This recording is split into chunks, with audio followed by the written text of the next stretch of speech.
Okay.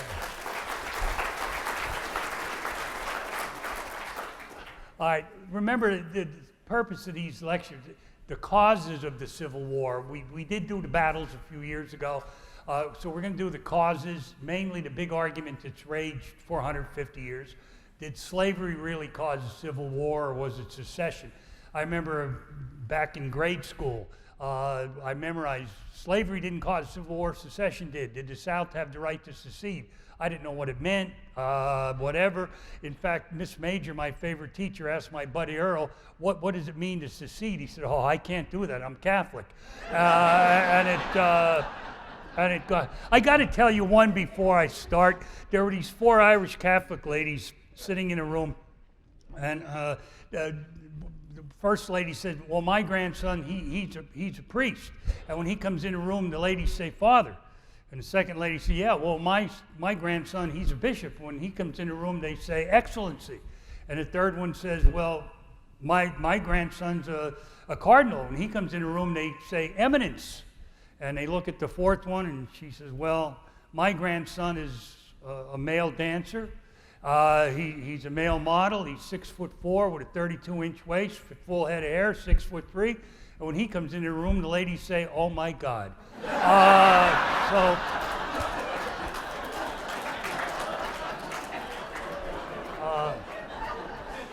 There you go.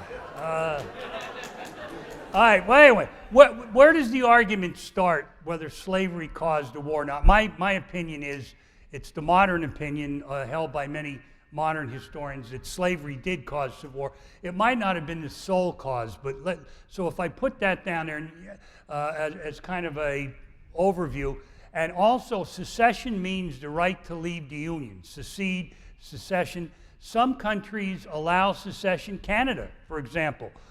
In Canada, it's perfectly legal for any one of the provinces to vote to secede. Twice in my lifetime, Quebec, is that how you say it in Canada, Quebec? Twice in my lifetime, they voted whether or not to leave Canada, and one time the vote was 51-49. It was that close. But in some countries, you cannot secede. It's in their constitution. Once you join that union, you're in. It's like being a Catholic and married. Once you're in, you're in. That's it. Okay, and but the United States Constitution does not mention secession, one way or the other. There was a Supreme Court case after the Civil War in 1869, 4 years after the war, written by Salmon Chase, who was Chief Justice, had been Lincoln's, one of his rivals for the presidency, and also Lincoln's Secretary of the Treasury for a while. Lincoln hated him, and to get him out of the cabinet, he made him Chief Justice of the Supreme Court. True. Anyway, Chase wrote a decision called Texas versus White, and it was a 5-3 decision. There were only 8 members of the court that participated. It was a 5-3 decision, hardly unanimous. But in Texas versus White, the opinion of Chief Justice Chase was that secession never occurred. It could not occur, therefore it did not occur, even though it did occur. One of those complicated, but that's only a decision of the Supreme Court. The Constitution's never been amended to either allow secession or not allow it. So it's still up in the air. And if you study Texas versus White in law school, or you go to grad school to study, it really didn't deal specifically with secession, but over some money Texas owed. All right, but Texas didn't want to pay back some money it owed. It claimed it was a very complicated thing. Governor Perry came in, paid it off out of his campaign funds, and everything was just hunky-dory. All right, well, where did this idea? I think slavery did cause the Civil War. So I'm going to have at the bottom of this outline today, secession causes war, but slavery caused secession. I think that the South would have never seceded had it not been for slavery. And almost everything that happened since 1820 with the Missouri Compromise, everything that the South did, underneath it was the boogeyman of maybe slavery is going to be abolished. Because remember, slavery, other than land, slavery was the single most valuable capitalistic asset the South had. It would be like asking Americans now to give up their cars. I mean, come on. There were only 9 million people living in the Confederate States, and 4 million were slaves. By 1860, the United States only had 32 million people, less than California has now, obviously. And of that 32 million, 28 million were white, so that meant that in the freest country in the world, 1 out of 7 Americans was owned by another American in the freest country in the world. So there were a lot of contradictions. All right, but anyway, where did the idea that slavery didn't cause the war begin? Well, after the Civil War, the South, beginning with a guy named Edward Pollard, a Richmond newspaper editor, he came up with a theory that was called the lost cause, and it caught on. And to this day, there are many people, North and South, obviously, particularly South, that believe in this lost cause, but I call it the myth. The myth of the lost cause tried to justify a catastrophe. The South lost. The South was devastated by the war. Obviously, things didn't go the way the South expected. So they lost all of their slaves. Their whole way of life seemed to be changed. So they had to justify this and somehow rationalize, right? And they came up with this myth of the lost cause. He said, Pollard said, and many of the apologists for the South said, slavery didn't cause the war. The South was willing eventually to give up slavery. Not true. Not true at all. And they even argued that slavery was a positive good. Up until about the 1830s, the South said slavery was bad, we know that, but it's a necessary evil just till we readjust to the free labor society. So slavery's going to go, but it's something we just can't give up today. We will eventually by the 24th, 25th century. We'll give it up someday, but it's a necessary evil now to keep our system alive. How are we going to compete with these crass capitalists in the North when they're asking us to give up, in essence, what is our capital, our slaves? They're not going to give up their factories where they exploit workers. Why should we give up our plantations where maybe we do exploit workers, but no worse than in the North? So slavery was a necessary evil. It's going to go someday.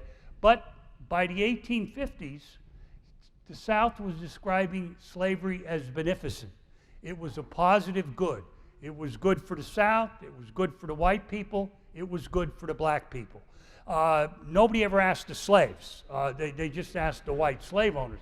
But the positive good was that the black people are better off under slavery because at least they have a job, can't get laid off. Might get whipped once in a while, but you can't get laid off. All right, and you got food and clothing and everything else. And heck, we took these slaves out of Africa and we made them Christians, so now they could go to heaven. What are they complaining about? They're better off than the workers up in the North that are working 12 hours a day, 6 days a week. They have no unemployment, nothing like that. If they get thrown out of work, they're out in the streets. Our slaves, when they get old, they have a built-in Social Security, right? They don't have Obamacare, but they have slave-o-care. Very similar. We're not going to throw them out of the slave houses. They could stay. So they have guaranteed everything, and they're happy. Hell, look at a Walt Disney movie. They're always singing, hey, it's a beautiful day. You see that, man? All right, yeah, sure. So it's a positive good. It was good for the whites, good for the blacks, good for everybody. Why should we get rid of it? And the truth is that there is no evidence whatsoever that slavery was being voluntarily done away with in the South in 1860 when the Civil War is about to begin. In fact, if anything, the South's passing laws state by state to make it harder to manumit your slaves on your deathbed or through a will. It was getting very difficult. Many Southerners had remorse on the deathbed. They'd free their slaves, at least some of them, and those things were being limited by state law, state by state in the South. So again, the South was not really in any way apologetic for slavery. But their argument in the myth of the lost cause, slavery did not cause the Civil War. The right of secession, the South was fighting for its way of life. The South was battling against this unfair exploitation by Northern industrialists who had bought off all kind of politicians. Congress was in the pocket of these rich industrialists. The Northern society was just going to pot. The South was trying to retain this beautiful society, this agrarian society that the North was so rapidly losing. They also claimed militarily, in this myth of the lost cause, we had no chance to win the war, but we fought bravely. Well, if you had no chance to win the war, why the hell did you go into it? All right, oh, well, it was the war of northern aggression. We were attacked. And they said the South would have won the war, except we didn't have enough men. But if you study the Civil War, there has never been proven that there was even one battle, that the South lost because it didn't have enough men. Not even one. Because remember, the South didn't have to fight offensively. It only had to fight defensively. The North had to bring the war to the South. South didn't have. In fact, Robert E. Lee made two tremendous mistakes. Both of the times he invaded the North and took the offensive at Antietam, and particularly Gettysburg, where the South really got polished off. So if Lee would have, and of course Lee was an infallible general, and he really loved the North, that's not true. Lee was a very bitter man till the day he died. Frankly, I don't blame him. All right, and he lost some property. Part of his property is where Arlington National Cemetery is built. Robert E. Lee's wife, through George Washington, Martha Washington side of the family, Robert E. Lee's wife had inherited a huge amount of land, and then part of that was taken off Lee after the war, not much, but part of it, and it was made in Arlington National Cemetery. So this Robert E. Lee was willing to kiss and make up, and the North was just, the only reason they won is they had more men and more money and we never had a chance. Well, if you never had a chance, never had a chance, then your leaders were pretty stupid to put you into the war that you knew you were going to lose all these people. Didn't make much sense. But this was the lost cause thing. We never had a chance. Slavery was not evil. Slavery was good. We didn't fight the war to save slavery. We fought on principle. We had the right of secession. We had the right to protect our agrarian way of life. The northern politicians were taking advantage of us. This is all. We didn't want to win the war. All we wanted to do was get our freedom. And we did have the right of secession, which has never been decided one way or the other. But the South had a good argument there. I want to be fair. Is there the right of secession? Well, if you go back to the founding fathers at the Constitutional Convention in 1787, I think there was. I don't think any state, any of the 13, would have gone into the original Constitutional Union if they didn't think they could get out of it. But they tiptoed around it like politicians do now. You just let it go. We'll forget about it, right? How many people remember ISIS? That's a couple of weeks. Remember, they're going to overrun us. Oh, God, we're in trouble. And now, what? You know, Obama didn't send anybody to France. 2 weeks from now, people say, "Where's France?" You know, it's so. What the politicians I'm serious. What the politicians did in Philadelphia that summer, 1787, they didn't mention secession. It might cause a problem. Do we not? But in that era of states' rights, where every state thought of itself as kind of an independent little country, I think they assumed there was a right of secession. But it was never put into our Constitution, still is not, and don't let anybody ever tell you there is no right of secession, or there is. It still is not definitive, all right? And or if the South might have been better off in the world view, the South was never able to get any foreign help. England, France, nobody ever came into the war to help the South, all right? But if they would have said, we have the right of revolution, that would have put them in a better position. But they said, we have the right of secession. What about the right? How could the North deny the South the right of revolution when we were a country created by revolution, right? France, by this time, had already gone through a zillion revolutions. And certainly, 1776 was only 7 years ago, as Lincoln put it. So certainly, how could we deny anybody the right of revolution when we were born of the right of revolution? So the South made some mistakes, okay? And one of them, I think, was not calling their war the right of revolution. So many people, if you do believe the myth of the lost cause, if you do believe that slavery really didn't cause the war, if you really do believe slavery was good for the black people, and even if it weren't, the South was about to give it up. If you want to believe all that, and if you do, I'll sell you the George Washington Bridge right after class. All right, then you could believe that the Civil War was not an irrepressible conflict. It could have been settled. The South was open to compromise. It was the North that was the stupid abolitionists up north who were just overrunning the North. They were the ones causing the trouble. They wanted to get rid of slavery. And if it weren't for them, hey, we could have worked things out. We worked out the Missouri Compromise in 1820. We worked out the Compromise of 1850, or the Great Compromise. That was only 10 years before all of this. We could have worked it out, but it was the stupid extremists like the abolitionists and blundering politicians, inept politicians. They were arguing that the Congresses that met in the 1850s were the worst Congresses in American history. Ever heard that before? Yes, sir. All right. Boehner had nothing against the blacks. He was orange, right? What the heck? All right, but anyway, it was a blundering generation of politicians who couldn't solve this problem. And one party, particularly the Republican Party, which I'm going to talk about, which was newly created, they were only in the North. They were a purely sectional party, so the Republicans of the 1850s had absolutely nothing to lose by exploiting the slavery issue and whipping up anti-slavery sentiment in the North.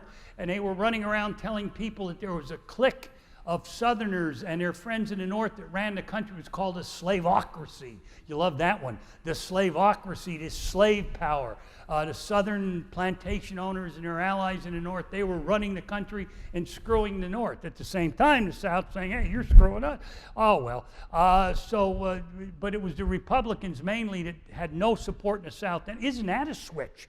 All right, now the Republicans are based in the South. But at first, the Republicans absolutely had no support in the South, so they didn't have to worry about placating the slave owners. They weren't going to get any votes anyway. So they had this purely Northern position, which eventually Lincoln, the South made it clear, if you ever elect a Republican president, we're out of here.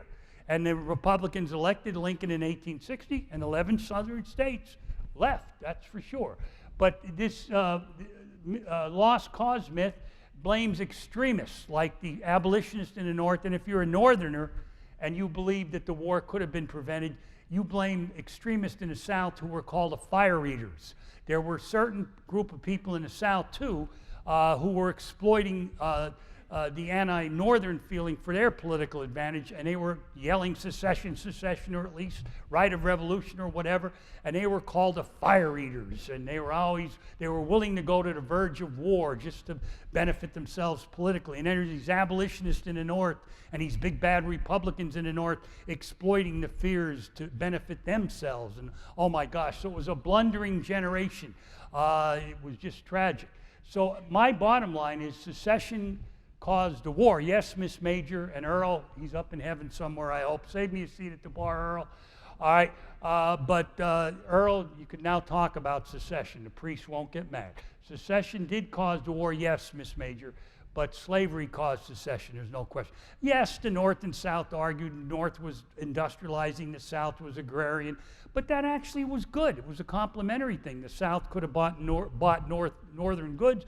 The North needed southern cotton. It really should have worked out. That's baloney that economic stuff caused the war. There was no, in a way, it was a complementary thing. And to say that the North had ceased to be agrarian is not true. 70% of the people in the North were still farmers. That's agrarian.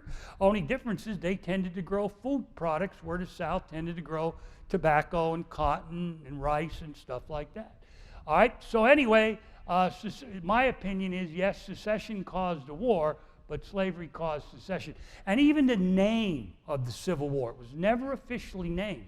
What is it? The war between the states or the Civil War? Okay. You know what the South calls it to this day? The War of Yankee Aggression, the War of Northern Aggression. Yes, sir. See, we didn't do anything wrong. The North attacked us. We weren't going to attack you except at Gettysburg. Which kind of true, though. The South was willing to just go. Just let us go. We have the right. Let us go. If we ever get back together, fine. If we don't, fine. But Abraham Lincoln was this evil guy, and he tried to keep us together, and we didn't want to be together, and so be it. So the War of Northern Aggression. You know what it was officially called by Congress? The War of the Rebellion. Congress never declared the Civil War, not a declared war. And yet 600,000 people are going to die. But it's the War of the Rebellion. And this played into Lincoln's hands. Congress made a mistake. They should have declared war. But by not doing so, they let Lincoln run the war through, in essence, martial law.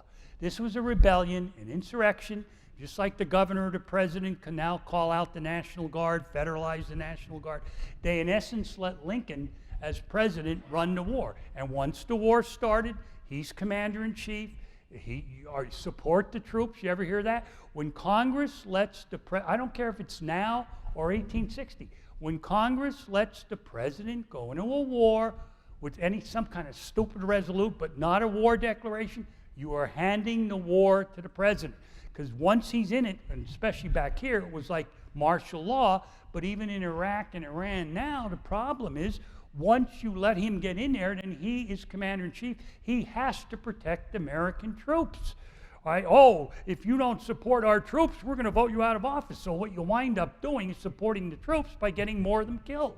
I think Congress, I don't agree with Rand Paul on a lot of things, but when he says if we go into this ISIS thing any deeper, declare war. And if you're a congressman or a senator, in my opinion, and you don't have the guts to vote for or against war and do so publicly, then resign and let somebody take your place that does. It's that simple. If we would have forced a war declaration in Korea, in Vietnam, in Iraq, wherever we are now, I don't know, I think we're invading Antarctica next week. If we would have said, all right, we'll do it if it's a war, and then if you declare war, then every American has an obligation to support that war. Then if Jane Fonda goes over to Vietnam and she said, oh, how do you shoot down American planes? Then she's a traitor. But when she did it, it was not nice, but she didn't really commit a crime because we weren't at a state of war. At least it left a little wiggle room. If you think the war is right, if you think we have to fight ISIS, if Bush and Obama thought we had to invade Iraq, Afghanistan, I don't care where, if it's that important, if it's going to protect my life and our homes, fine. Then declare it and let the congressmen and senators stand up on their own 2 feet and say, yes, I want the war, no, I don't, and go on a record, and that's it. But we haven't declared war since World War II, and we've lost well over 100,000 people in combat without a war declaration. To me, that's nonsense. The very people that say, oh, we respect the Constitution, are the people that let the president violate the Constitution. That's a Democrat, Republican. Go back to Truman, who was a Democrat, and a lot of the more modern wars were Republican wars. I don't care. But still, Vietnam certainly was, everybody had to blame there, Republicans and Democrats alike or whatever.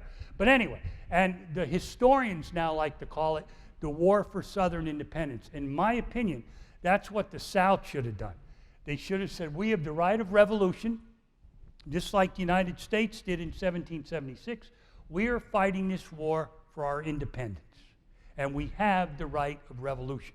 But instead, I think more by inertia, the South simply said, we have the right of secession.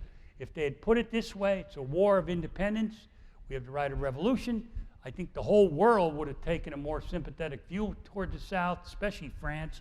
And oh my gosh, how could have the North denied them that right? I mean, it would have been very hypocritical. Not that politicians are not hypocritical. I mean, a lot of them are, all right? But certainly it would have been gross hypocrisy to say to the South 7 years ago after 1776 that you don't have the same right now that we had back in 1776 when we left England. All right? So if we had the right to leave the British Empire in 1776, why didn't the South have the right to leave the American Empire in 1860? Logically, I think they did. Logically. All right? I'm glad it stayed the way it is because there's an old, I don't have time to get into this, it'd be fascinating if I come back next year. What if the South had won the war? Well, if they had and we were two separate countries, just fast forward. Germany might have won World War I had we not stuck our noses in it. But I'll guarantee you they would have won what? World War II. All right, guarantee you. And we'd be speaking German now. Well, I don't think that's bad. Okay, I only speak German when I'm drinking. My wife said, what are you doing? You're mumbling. I said, no, I'm speaking German. Okay, but if it weren't for the 20th century was our century, wasn't it? I don't know about the 21st, but the 20th century was the American century. 20th century Fox movies, 20th century America, right? But I don't think there would have been an American century had those 11 southern states gone free. I really don't think so. Where would we be without Texas today? I mean, my God, all the oil and all that kind of stuff. Where would we be? Okay, where would we be without Ted Cruz? Come on. I don't. We're going to have a hell of a choice in 2016. Ted Cruz, Hillary Clinton, maybe Rick Perry. Not Rick Perry. Who's that guy? Oh, Christie, yeah, the bridge guy. He's got appeal everywhere. He's from New Jersey, roots for Dallas. He's got all the people in Weight Watchers for him, especially the dropouts of Weight Watchers. Whatever diet he's on, I don't want to go on it.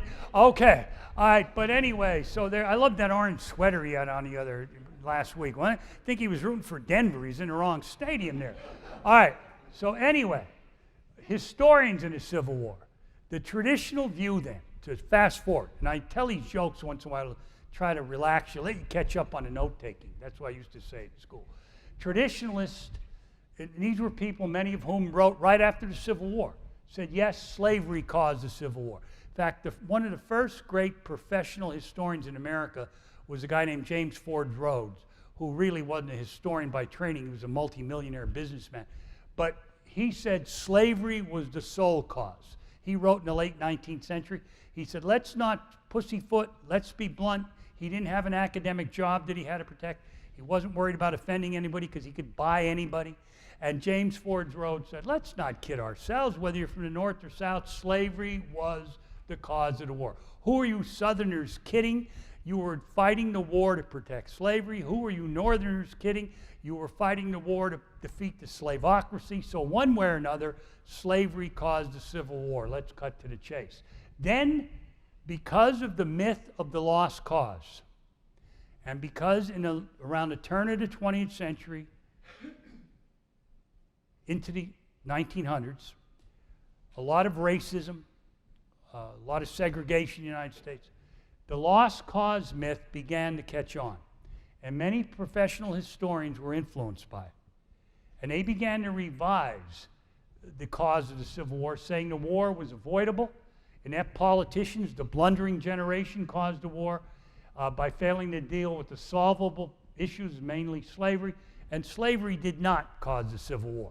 Because from a scientific point of view, whether you believe in climate change or not, slavery would have died a natural death because it could not have expanded into the West. You're going to see in a couple minutes that the final straw that broke the camel's back was, should slavery be allowed to go into territories we took from Mexico after the Mexican War. Except for California, slavery couldn't have existed out there anyway. We now know you're going to have slavery in the mountains of New Mexico and Arizona or in the deserts. No, California maybe could have had slavery, but California had made it clear right from the get-go we wanted to be a free state. So California was already in the Union as a free state, and if slavery could have existed anywhere out there, it was only in California. So what are we fighting? We were fighting about an issue that didn't exist. Yeah, if you sat there and thought about it scientifically, but no, this was an emotional issue. Yeah, Stephen Douglas, one of the alleged blundering politicians who helped bring on the war. Douglas said, what are we worried about slavery out west? It's never going to go out west. No idiot is going to take slaves out there because they're not going to be productive. So what do you want? Let it open up the possibility, but nobody in their right mind is going to take a slave into Utah or New Mexico or Arizona. What are you going to do? All right, so the revisionists are going to say that the Civil War was avoidable. Slavery didn't cause the Civil War. These guys and women, there were already some women historians in this era, and they wrote around from the beginning of the 20th century till after World War II. I'm talking about that group. These people were influenced by the myth of the lost cause, and they were also influenced by World War I. Many of these people who wrote in the 1940s and 50s, 30s, they were influenced by the fact that they lived through World War I, either as young adults or even teenagers, but they lived through World War I, saw that World War I in many ways was totally unnecessary. It started totally by accident. It really achieved nothing because we were right into World War II. The League of Nations was a complete bust. So these people kind of equated the movement toward the Civil War with their lifetimes. Most of them accepted either openly or at least under the table, they accepted racism, the fact that whites and blacks are not equal. One of the great exponents of this was D.W. Griffith. You ever see the movie The Birth of a Nation? Where it's more about Reconstruction. I'm going to mention that on Thursday. But D.W. Griffith, that the black people were evil and freeing them was a mistake. And President Wilson, who had a PhD from Johns Hopkins, President Wilson said that movie was totally accurate. And the first viewing of the Birth of a Nation took place in the White House with Woodrow Wilson applauding. Woodrow Wilson, President of the United States. All right, allegedly this great educator. Oh, yeah, that's right. And another thing that helped fashion this myth was the Civil War was evil, the North was evil. How about Margaret Mitchell, Gone with the Wind? Could you come out of Gone with the Wind rooting for the Yankees? I'm a Yankee fan. I go back to Mickey Mantle. Hell, who am I kidding? I go back to Joe DiMaggio, right? Who am I kidding? Lou Gehrig, okay? But I'm a Yankee fan, and I came out of that damn movie hating the Yankees. Right? I was mad about two things when I got out of seeing Gone with the Wind. Besides the fact that Clark Gable was better looking than me, but other than that, I hated the Yankees and I hated the fact the movie was so long because I didn't have money for extra popcorn. It went on and on and on and on. All right. But anyway, but now what happens? These people eventually die out or stop writing, retire, whatever. And then beginning in the 1960s, really to today, you have the neo-traditionalists, or some people might call them post-revisionists. More neo-traditionalist is a better word. These people, about my age and younger, they cut their academic teeth on the civil rights era.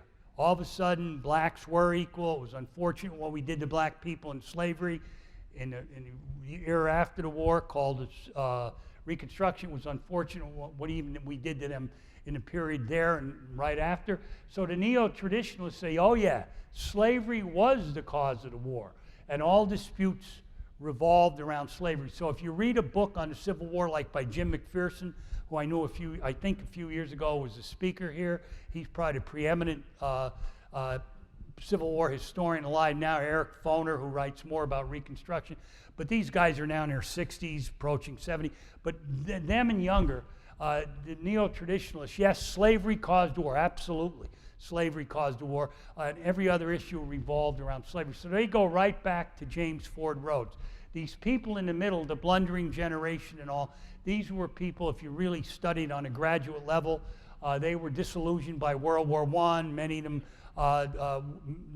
not all of them, but many of them were influenced by white supremacy, stuff like that. All right, so that's basically how it goes. So lately, if you come back, any book you pull out of the library now or go to a bookstore, you're probably going to get a neo-traditionalist view, unless it's a reprint of some book like by Donald or Randall or some of these people, Ramsdell, that go way back, that were originally printed in the 40s or 50s. Yeah, you might see some revisionist views, but almost all modern books are neo-traditionalist. All right, now, so we assume slavery caused the Civil War. Now you can go home. What the heck, now you know. All right, but I think the point of no return was one of the greatest periods for us Americans, not the most proud period maybe, but one of the greatest periods was when we practiced manifest destiny. It's a nice way of saying American imperialism. Okay, imperialism is when you try to take over another country, or at least either take it over completely or at least force them to live like you live. Europe imperialized in the 19th century Africa, India. Our imperialism was moving west and taking land off Mexico, which I'm going to get into in a second. But again, we're in the greatest country in the world. Sorry, Canadians. What's the difference between a Canadian and a canoe? One of my bartender friends told me that. What's the difference between Canadian and canoe? Canoe tips once in a while.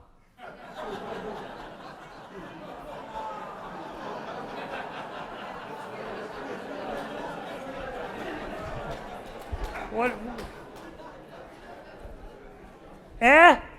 I love Canada now. I just found out there are a lot of Ukrainians in Canada, like Wayne Gretzky.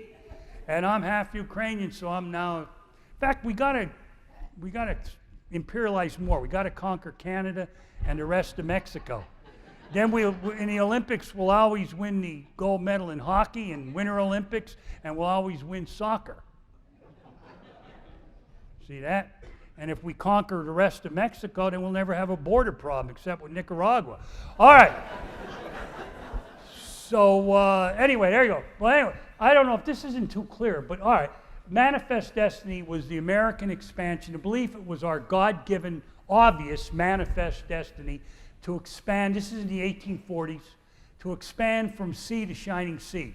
We were now out to the Mississippi and beyond, but we wanted to go to the Pacific. We wanted to take California, have an outlet on the Pacific Ocean. We wanted to move southwest into Texas. This was our manifest destiny. And if Mexico got in the way, so be it. And for you Canadians, I want to be truthful here. We twice tried to invade Canada during the American Revolution and during the War of 1812. You don't kid yourself. The War of 1812 was not fought over impressment of American seamen. There's another word, Miss Major. What caused the War of 1812, Bill? Oh, impressment. I didn't know what the hell impressment meant. All right, but it was really our intent to take Canada. Only thing we failed. All right, but we invaded Canada during the Revolution, during the War of 1812, and until 1939, Canada had in its what would you call it? Federal? Yeah, it's a federal system. Its federal budget money put aside in case of an invasion from the United States. Till the 1930s, they took it out. Now we'll get them. All right. And we won't worry about that pipeline. See, I just cured the border problem, the pipeline. Obama ought to call me. All right. All right. But anyway, notice manifest destiny. It was very white supremacist. It was better that we ruled the West and Mexico and the Indians. Oh, if you don't think we were ever imperialists in American history, you're going to see different now. But ask the Mexicans if we were ever imperialists. We're going to take half their country in about 5 minutes. Ask the Indians if we were ever imperialists. Ask them. Oh, what right did they have to our land? No, get out of here. All right, and you notice this is manifest destiny. Mismanifest destiny, the spirit of manifest destiny. You notice a blonde, a white woman, very fair skinned with white toga or whatever the heck that is, leading the covered wagons westward. And the white people, we're going to take over these lands out west. We're going to take them off the Indians and the Mexicans and all this land, and we're going to do better on those lands than they would anyway. So it's for the good. It's not for our good. Talk about positive good. We're not going to take half of Mexico and all the Indian lands. We're not going to take that for our own good. It's for their good, because they'd be better off living under our rule than under their own. Because we know what democracy is, and we count votes fair, except in Florida and Chicago. All right, but they have to have democracy. Yeah, what does that mean? I don't know, but you have to have it. All right. I don't want to tell you what Earl said about democracy when he was asked to define that. I won't be asked back. But Miss Major never asked Earl another question after that one, I'll guarantee you. All right. The growth of the United States. This is what we were like in 1783. Oh, another thing about imperialism. You know why England gave us all that land instead of cooping us up behind the Appalachian Mountains here? Because they figured any country that was that big would never be greedy enough to try to get bigger. And it would keep us from invading Canada again. Think again, England. All right, then we got, of course, Louisiana Purchase. Eventually we annexed Texas. And then there's the Mexican War. I think I did talk about that once in the past. It's something that should be better understood in this part of the country, obviously, and it's not. But there were many actions in the Mexican War. But after the Mexican War, we took all of this land here. California, we didn't want Baja California for several reasons. We took all of that purple territory, which eventually became, Utah and New Mexico territory, and subdivided into Colorado, Utah, New Mexico, Arizona, And of course, we took Texas. So, if you count Texas, we took 51% of Mexico from them. Is there any anti-American feeling in Mexico? Not much, but should there be? What if somebody took 51% of our land 100 and some years ago? Would you be mad? I'm mad. Okay. If you don't count Texas, which we already had in a way, we just took that, we took 34% of Mexico.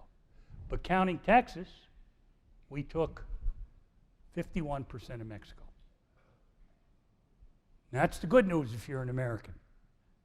Right? Oh, we gave them $15 million and forgave a debt for $3.25 million. We're generous. All right? But anyway, the Mexican War, incidentally, was fought between May of 1846 and February of 1848, if you're interested.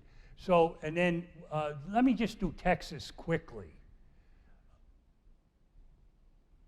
Texas or Tejas was part of Mexico.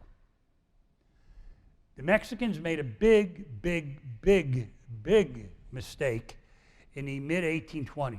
They began to invite Americans to move into Texas because they couldn't develop it, with the understanding that the Americans would become Mexican citizens, pay taxes, and at least give lip service to supporting the Catholic Church. Now, unfortunately, what happened to the Mexicans, most of the Americans who moved into Texas were white Southerners who tended to be Protestant and did not particularly love the Catholic Church. So it was like a double whammy. But after 12 years, by 1836, the Texans were completely enraged with Mexico. Part of it was the fall of the Texans, or Texians, if you will. Part of it was the fall of Mexico. Mexico had a couple of inept rulers. Let's be honest, Mexico's had a lot of inept rulers through its history. One called Santana, who was simply exploiting these Texans. Texans were not virgin pure themselves, so it was kind of pox on both your houses. But in 1836, Texas rose up for its independence. The most famous battle in the year-long war of Texas independence, the only battle anybody vaguely knows about, unless you're a professional historian, is the Battle of the Alamo, which the Texans lost. And I love this one, when John Wayne goes to the Alamo. And we lose 180 Americans. No, you didn't, John. No, you didn't. Those people died for Texas, not for the United States. They were Americans, but they were Texians, who were almost all were Texas citizens or were about to become, like Davy Crockett. They were not fighting for the United States. They were fighting for Texas and their own land, which they were going to get when we took it off Mexico. All right? But then there was another battle right after the Alamo at San Jacinto, which the Texians won, and Texas got its independence in 1836. And what Sam Houston, who was the great hero of Texas War for Independence, everything in Texas is named Houston, you know that. But although Houston opposed the Civil War, he became persona non grata at his death in Texas. He told us Texas not to secede, and they threw him out as governor. But anyway, Sam Houston literally put a gun to Santa Anna's head after they captured him at the Battle of San Jacinto, and he said, "Sign this treaty giving us our independence, or I pull the trigger." How about a deal you can't refuse? All right? And he said, oh, in case you think, he had an old flintlock type pistol. He said, in case you think it might misfire, Santa Ana, don't get too happy. I have another one over here. And in case you think that misfires, don't worry, because I have a kid from East LA with a Newsie, and he'll get you for sure. All right. So anyway, Santa Ana signs a treaty, of course. So Texas claims its independence. But Mexico then reneges on the treaty, saying it was forced. That wasn't coerced, was it? This guy had a gun to his head. All right, so Mexico said that treaty doesn't count. Texas said, yes, it does. So what happened? From 1836, let's be fair here, from 1836 to 1845, Texas was an independent country, the Lone Star Republic. Texas immediately wanted to join the United States immediately. But the presidents and Congress between 1836 and 1845 were hesitant to annex Texas because it might mean war with Mexico. And because many Northerners didn't want to annex Texas because it was going to be a slave state. Mexico prohibited slavery, but don't think slavery is important. What's the first thing you think the new Texas government did when they declared their independence? Legalized what? Slavery, you're damn right, and reinstituted almost all the taxes the Mexicans were charging anyway. But the first thing they did is say slavery is now legal. All right, so we let Texas stand as an independent country for 9 years. Many people wanted to annex Texas. Texas wanted a community union. We kept wishy-washy. Think politicians do now? How about back then? But then, let's be fair, Mexico could never regain 1 inch of Texas. We let it go for 9 years. Mexico could not regain 1 inch. Now, if you're engaged, I know modern times are different, but in our day, if you're engaged for 9 years, is it time to get married or break off the engagement? Right? Right. I mean, you can always keep your girlfriend or boyfriend on the side, but you got to at least make the one official, right? Yeah.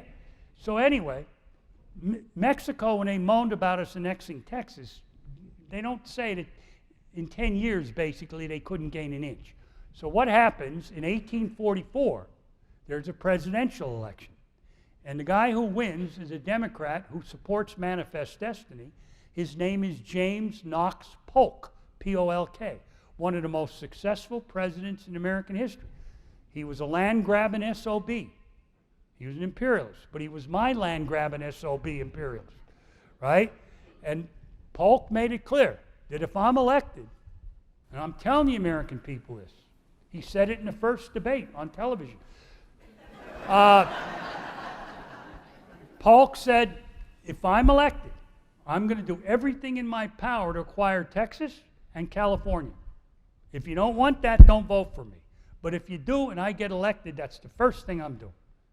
And he also said he was going to take part of Oregon. In fact, all of it, he said 54-40 or fight. Really didn't quite say that. But he also wanted to take some of the Oregon country, which we were sharing with England, and that was the old 54-40 or fight, because the northern boundary of Oregon was 54 degrees, 40 minutes north latitude.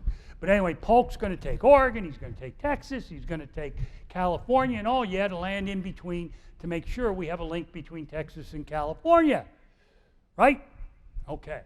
So, Polk wins. And the president who's in at that time is a guy named John Tyler. But Polk wins in November of 1844. Clearly he favored Manifest Destiny. He favored annexing Texas and one way or another getting California. Clearly. All right, so Tyler he had been a vice president who succeeded to the presidency in 1841 when President Harrison died after 1 month in office. And Tyler basically achieved nothing as president. Very, very little. Except at the age of 59, he married a 21-year-old, and that was another story. And also Tyler's our president that had the most kids. 8 by his first wife who died. Then he married a young lady and had 7 more by her. The last one when he was 77. But his mailman was 28. I don't know. All right. But anyway, Tyler goes down as the guy who had the most kids as president. 15. How about that? All right. But anyway, Tyler then, I don't have time. It's not relevant to the exact cause of the Civil War. But Tyler was a slave owner from Virginia. He did everything he could to get Texas into the Union before he left office, because Polk won in November of 1844, but in those days the president was not inaugurated until the following March 4th. It's now January 20th, but it used to be March 4th. So he had all these months to maneuver, and he kept telling Congress, look, Polk won, he's going to try to annex Texas anyway. Why don't we do it? Why don't you give me a little glory here? So finally Congress agreed, and on literally the last 72 hours of Tyler's administration, Congress voted to annex Texas. All right, and then Texas accepted the annexation a little later in the year, and Texas entered the Union as a slave state. Now, but Polk now has Texas, even before he's president. But he wants California. Tries to buy California. Offered Mexico over $100 million for California. Was willing to buy just the San Francisco Bay Area, which we needed for trade. Mexico wouldn't sell. And what right did they have not to sell us this land? Right. Yeah, we were offering full price. Well, anyway, Polk tries. Mexico said, And so Polk is going to force a war. And he did because if we own Texas, and Mexico still said you don't, we annexed it, but they still said you don't. Mexico said the southern boundary of Texas was the Nueces River here. We said no, it was the Rio Grande. So this area in here, could you see that, was in dispute. And I know the real boundary is the Rio Grande because John Wayne never crossed the Nueces. He always crossed the what? Rio Grande. Billy the Kid never to help. Billy the Kid crossed the Rio Grande. Problem is, Billy the Kid never saw the Rio Grande. All right, but he crossed it anyway. All right, so Polk forces a war with Mexico. Yes, he sends an army. He sends an American army of 6,000 men. He sends them to the Texas border, Texas-Mexico border. Where does the army assume that border is? Rio Grande. So 6,000 Americans cross the Nueces, come down to the Rio Grande, and say to Mexico, do something about it. And something does happen. We start killing each other, and the Mexican War begins in 1846. There is no question, God's little earth, that Polk forced that war. He was willing to buy California. He preferred not to have a war, but he was going to have a war, and he was going to get California before he left office. So, when we win the war, in 1848, the Treaty of Guadalupe, Hidalgo, and I'm going to stop in a minute and take questions. When we win the war, we take all of this land, including Texas. Mexico also gives us all of Northern California, all of this purple area. We give them $15 million and forgive a debt of $3.25 million. Polk also split the Oregon country, that's roughly half. England agreed to finally, we were jointly occupying Oregon with England since 1818, that whole I'm going to put a map up how big, but Oregon went all the way up to Sarah Palin land up there. All right? And we took half of Oregon, and England took the other half, which is roughly British Columbia, and we get Washington and Oregon and Idaho. All right, but anyway, he didn't get 54-40, he didn't get a fight. Somebody asked Polk, why did you fight Mexico for California and not fight England for Oregon? He said, and Polk was blunt, because England is strong and Mexico is weak. There's a pragmatic president, all right? I'm going to fight a war. I want that guy. Hey, make sure we're going to win here, baby. We don't get stuck losing. All right, but anyway, we take all of that land. Now the question is, and this is going to lead directly to the war, what about slavery out there? What about slavery there? And we're never going to solve that problem until the war. When I teach a course, and almost anybody teaches a course on the Civil War and Reconstruction, you could start back when the first slaves came to this country in 1619. But every history department will tell you to start the war, the coverage of the Civil War in 1848. Say we win the Mexican War. In 1848, we take all of that land. And now the question is, except for Texas, what are we going to do about slavery out there? We never solved that problem. So if you live in Mexico, the bad news is you lost all that land to the United States. And the United States only lost about 2,000 men in combat in the whole war, 13,000 altogether, counting disease. But a small price to pay in a way for all that. The good news is if you're from Mexico, arguing about what to do about slavery there caused a gringo to go into his civil war, and that killed 600,000 Americans. So that's the point of no return. What about slavery out there? Manifest Destiny seemed so wonderful, but was it? All right, it's going to eventually lead to the Civil War, okay? And the three positions on slavery, which I'm going to, by 1848, there were three possible things to do with slavery. Abolish it, let it spread maybe by popular sovereignty, or have non-extension. I'll explain all of that on tomorrow. And Lincoln, one last mismajorism, and I'll shut up. Lincoln was not an abolitionist. When Lincoln was elected, he was a non-extensionist. That meant leave slavery where it is, just don't let it go into those new territories. So Lincoln was never until he signed the Emancipation Proclamation, and that was in 1863. See you tomorrow.